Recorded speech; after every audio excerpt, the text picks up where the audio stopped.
एक महात्मा थे जो बड़े भक्त भगवत भक्त थे, बड़े दयालु थे। पूरी जिंदगी उन्होंने भगवान की भक्ति की, मन से, कर्म से, वचन से। और भगवान कृष्ण जी की जब भक्ति करी तो बुढ़ापा में उनको दस्त लग गए। सारा चेला धीरे धीरे करके महाराज को छोड़ चले। बोले तो नहीं करेगा, छोड़ तो मर जाएगा। परमात्मा तो परम दयालु है ना।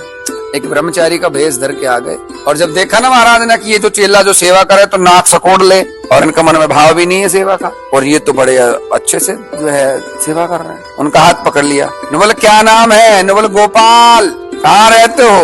बोले मथुरा। नहीं तुम झूठ बोल रहे हो, तुम वो नहीं जो दिखाई दे रहे हो, और जो दिखाई दे रहे हो वो नहीं। तुम मुझे सच्ची सच्ची बताओ तुम कौन हो। महात्मा की भक्ति को देखकर और उनके भाव को देखकर ज्यादा जोर देने पर भगवान कृष्णचंद्र जी अपने साक्षात रूप में प्रकट हो गए और उनको देखते ही महात्मा जी ठाडे ठाडे रोने लगे कि पूरा जीवन तो तेरी भक्ति करी और अब देख मेरे क्या हाल हो रहा है। तब भगवान ने कहा कि मैं तो भक्त परायणता रखता हूँ और शरणागत को कभी विसराता नहीं। आपने पूरे जीवन मेरी भक्ति की, अब आपका दायित्व था, मेरा दायित्व है कि मैं आपकी सेवा करूं। तो भगवान से बोले, हे नारायण, हे नरोत्तम, हे पूर्ण पुरुषोत्तम, दया करो, इस सेवा के झंझट को ही खत्म कर दो ना, मुझे स्वस्थ कर दो। तो भगवान ने कहा, बाबा ये कर्म फल है, ये कर्म योग की भट्टी है, सबको जलना पड़ेगा, चाहे आप हो चाहे मैं। हाँ मैं तेरे साथ हूँ, तेरा संबल हूँ, अपने साथ तेरे को कर्म भोग भुगवा के और लेके जाऊंगा। और महात्मा ने ऐसा कर्म भोग भोग के और प्रभु के साथ प्रभु के धाम चले।